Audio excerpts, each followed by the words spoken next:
आणि हे 4थी स्टेज असते. पण ऑलवेज 3 स्टेज पहिल्या महत्वाचे आहेत.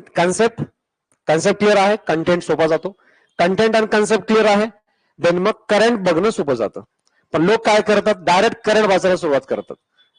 मग मला प्रधानमंत्री फसल बीमा योजना ही आता वाचायची झाली तर मला अगोदर शेतीबद्दलच्या योजना बाकीच्या माहिती पाहिजे, कशासाठी काय आहे हे माहिती पाहिजे, तर मग या योजनेचं अपडेट 2023-24 मध्ये काय चाललंय समजणं सोपं जाईल आहे.